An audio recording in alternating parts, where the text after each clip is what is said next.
Question number 3 है, इसमें हम स्ट्रक्चर और फंक्शन के बारे में पढ़ेंगे जो कि लंग्स का है। ये भी हमारा 5 नंबर का क्वेश्चन है और ये एनाटॉमी फिजियोलॉजी मतलब एनाटॉमी मेनली एनाटॉमी का पार्ट है जो बीएससी नर्सिंग जनवरी 2024 में आ चुका है।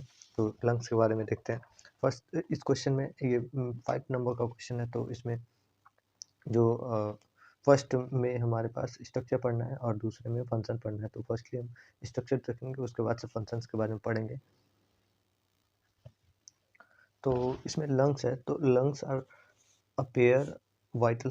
ये लंग्स जो है वो एक पेयर ऑफ वाइटल ऑर्गन होता है जो कि बहुत ज़्यादा इंपॉर्टेंट होता है बॉडी के फंक्शन के लिए, और लोकेटेड होता है ये हमारे थोड़े कैविटी के रीजन में, जो कि एक्सचेंज हेल्प करता है एक्सचेंज ऑक्सीजन करने में या फिर कार्बन डाइऑक्साइड करने में, जो भी प्रोसेस होती है हमारी ब्रीदिंग के प्रोसेस से। ठीक है, तो इसमें स्ट्रक्चर जो है बहुत सारे स्ट्रक्चर्स होते हैं, जैसे कि हमारे नज़ल से लेके पूरा लंग्स के अंदर तक, तो वो सारे ब्रीदिंग में आती है, लेकिन स्पेशली हमें लंग्स के बारे में पढ़ना है। तो इसमें फर्स्टली एक्सटर्नल ऑर्गन पढ़ते हैं। तो इसमें एक्सटर्नल ऑर्गन में हमारे पास प्लूरा प्लूरा जो है एक थिन और डबल लेयर मेम्ब्रेन होती है जो कि सराउंड होती है हमारे लंग से, और ये मतलब एक विसरल प्लूरल एडहेशन बनाती है जो कि दोनों के बीच में बैरियर होता है टू द लंग, मतलब लंग्स के अंदर।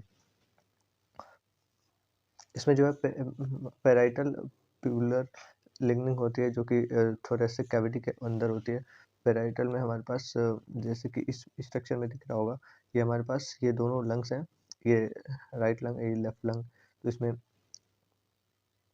ये दोनों हमारे पास लंग्स हैं।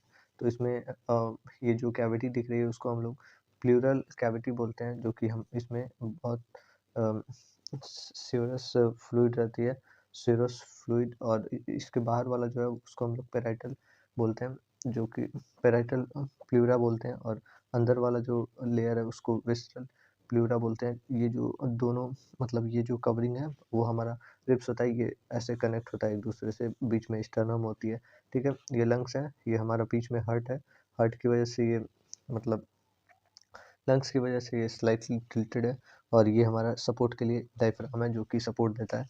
तो इसमें प्लूरल फ्लू स्पेस के बारे में पढ़ते हैं। Narrow gap between the visceral and parietal pleura contain small amount of fluid. इसमें जो है मतलब प्रॉपर प्रेशर बनाने के लिए उसमें प्लूरल कैविटी होती है जिसमें सोरस फ्लूइड भरा रहता है, जो हमारे जो भी प्रेशर होती है उसको मेंटेन करता है, या फिर जो भी कोलिजन ना हो या फिर प्रेशर ना बने लंग्स को एयर इनहेल और एक्सेल में, तो उससे बचाता है। और ये मेनली दो लेयर्स होते हैं, पैराइटल लेयर जो कि आउटसाइड होता है, विस्टरल लेयर अंदर का होता है, बीच में हमारा प्लूरल स्पेस होता है जिसमें हमारा फ्लूइड मतलब भरा रहता है। ठीक है, तो इसके बाद से इसमें है हमारे पास इंटरनल स्ट्रक्चर। इंटरनल स्ट्रक्चर में हमारे पास लोब्स है। लोब्स में ईच लोब्स मतलब ये लोब्स होती हैं जो कि जैसे कि ये हमारा यहाँ बनाता हूँ मैं, ये हमारा मान लेते हैं लंग्स है, ये लंग्स है, ये हमारा लेफ्ट लंग हो गया। तो लेफ्ट लंग में हमारे पास दो मतलब एक लोब्यूल होती है, और राइट में हमारे पास 3 लोब्यूल्स होती हैं। ठीक है, लोब्यूल्स कुछ ऐसे होते हैं, सॉरी, इस तरह से। तो ये दो लोब्यूल्स होती हैं, जैसे कि इसमें हमारा each each lung is divided into lobes with the right में हमारे पास 3 लोब्स होती हैं, 1 और 2 और 3। इसमें हमारे पास ये वाला है सुपीरियर जो कि अपर साइड में होती है फर्स्ट नंबर, और ये दूसरी मिडिल वाली है वो मिडिल लोब, और नीचे वाली तीसरी है वो इंफीरियर लोब। तो ये प्रॉपर डिज़ाइन होता है। और इसके बाद से अगर लेफ्ट लंग की बात करें, तो लेफ्ट लंग में भी हमारे पास सिर्फ दो ही लोब्यूल होती है, 1 और 2। तो सुपीरियर और इंफीरियर लोब्स हो गए। फिर हमारे पास ब्रोंकाई जो है वो ट्रैकिया डिवाइड होता है लेफ्ट और राइट में, और ये हमारा प्राइमरी ब्रोंकाई बनाता है जो कि आगे चल के हमारा सेकेंडरी और टर्सरी ब्रोंकाई बनाता है, जो इवेंचुअली लीड करता है ब्रोंक्यूल्स बनाने में। मतलब जो भी ट्रैकिया है, ट्रैकिया से प्राइमरी बनेगा, प्राइमरी ब्रोंकाइटिस, फिर सेकेंडरी बनेगा और फिर टर्शियरी बनेगा, ठीक है। इसको समझने के लिए यहाँ पे स्ट्रक्चर है। तो स्ट्रक्चर में हम देख सकते हैं ये हमारा ट्रैकिया है। ट्रैकिया डिवाइड हुआ है लेफ्ट और राइट में। तो लेफ्ट और राइट में तो ये हमारा जो है राइट साइड का प्राइमरी ब्रोंकाई, राइट साइड का प्राइमरी ब्रोंकाई अब डिवाइड हुआ है ये 3 पार्ट्स में। तो इसको हम बोलेंगे सेकेंडरी ब्रोंकाई। सेकेंडरी ब्रोंकाई से अब ये हमारा डिवाइड हुआ है टर्शियरी ब्रोंकाई में, तो ये हमारा टर्शियरी ब्रोंकाई हो जाएगा। फिर उसके बाद से ये फर्दर जो डिवीज़न हुआ है उसको हम लोग ब्रोंकियोल बोलेंगे, जैसे कि ये रेस्पिरेटरी ब्रोंक्यूल्स हो गए। और ये फाइनली एक स्ट्रक्चर फॉर्म किया है जो कि एल्वोलाई हो गई, जो जिसमें हमारा गैसियस एक्सचेंज होता है और मतलब जो भी फर्दर रेस्पिरेशन का होता है प्रोसेस वो होती है। Bronchioles small branch airway that lead to alveoli, जो भी स्मॉल ब्रांचेस होती हैं जो कि आगे चल के हमारा एल्वोलाई में कन्वर्ट हो जाती हैं, ठीक है। एल्वोलाई की बात करें तो tiny grape like sac where the gaseous exchange occur, इसमें जो है छोटे गैप और ग्रैप लाइक सैक होते हैं जो कि हमारा मतलब गैसियस एक्सचेंज में हेल्प करते हैं, जो कि हमारा बहुत सारे नेटवर्क ऑफ कैपिलरीज से कनेक्टेड होते हैं और आगे चल के ये काम करता है, ठीक है। अब हम स्ट्रक्चर को एक बार देखते हैं फिर से ताकि सही रहे समझने में, ठीक है। इसमें जो स्ट्रक्चर दिया हुआ है तो ये कुछ रफली मैंने, वैसे तो मैं पेंसिल यूज़ नहीं करता पर ऐसे ही मैंने रफली बनाया है। तो इसमें ये हमारा राइट लंग हो गया, ये लेफ्ट लंग हो गया। लेफ्ट लंग प्राइमरी मतलब इंफीरियर में लोब्यूल में हुआ है, फिर ये सुपीरियर में ये हुआ है, फिर इंफीरियर में ये हुआ है। सुपीरियर लोब हो गया हमारा लेफ्ट का और ये इंफीरियर हो गया, ये लेफ्ट लंग हो गया हमारा। ये हमारा हार्ट है जो कि लंग्स के जस्ट नीचे है। ये हमारा डायफ्राम हो गया जो कि सपोर्ट दे रहा है। ये हमारा ट्रैकिया हो गया जो कि आगे चल के डिवीज़न हो जा रहा है ये लंग्स के अंदर। और इसोफेगस है इसके पीछे, सी शेप कार्टिलेज है ये जो कि रेस्पिरेशन मतलब रेस्पिरेशन के साथ-साथ इसोफेगस को भी प्रोटेक्ट करता है। ये एपेक्स ऑफ लंग्स है। ये यहाँ पे हमारे पास आयोटा, ये जो भी वेन्स हैं वो सही तरीके से इसमें नहीं दिख रही हैं। वेन्स हो गए, आयोटा हो गया, फिर ये हमारा लोब्स हो गए, फिर इंफीरियर, मिडिल लोब और सुपीरियर लोब। और ये हमारा जो डिवीज़न है उसको हम फिशर बोलते हैं, ठीक है।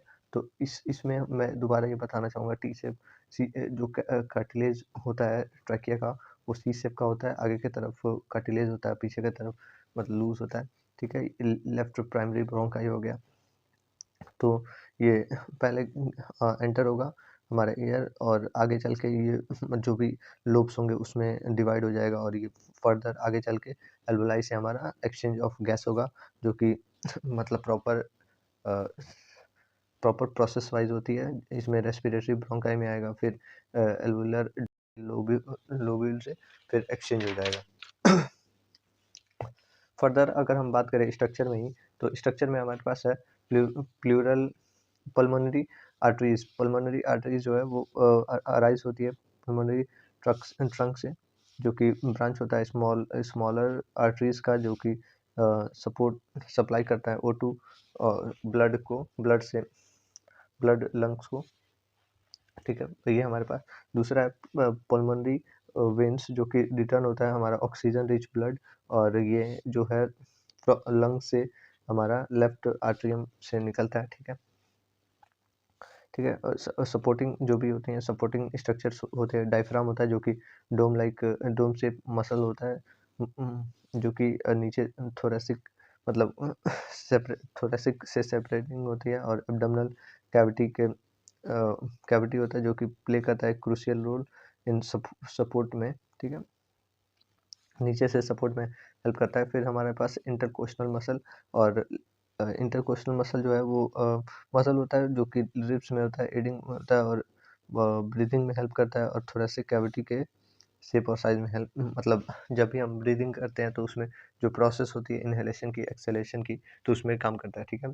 फिर लिगामेंट है और कनेक्टिव टिश्यू है जो कि सपोर्ट करते हैं लंग्स को और मेंटेन करते हैं हमारे पोजीशन को और जो थोरेसिक कैविटी के अंदर, ठीक है।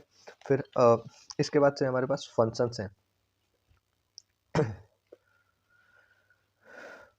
फंक्शंस में अगर हम देखें तो लंग्स जो है हमारा वाइटल ऑर्गन है पहली बात। तो इसमें जो है ये मेन रिस्पॉन्सिबिलिटी होती है इसकी जो की होती है एक्सचेंज करना ऑक्सीजन का और कार्बन डाइऑक्साइड का जो भी ब्रीथिंग की प्रोसेस होती है उसमें। तो गैसियस एक्सचेंज का होता है तो फर्स्टली हमारे पास ऑक्सीजनेशन है जिसमें दिस लंग्स जिसमें हमारा लंग्स जो है ऑक्सीजन ऑक्सीजन फ्रॉम एयर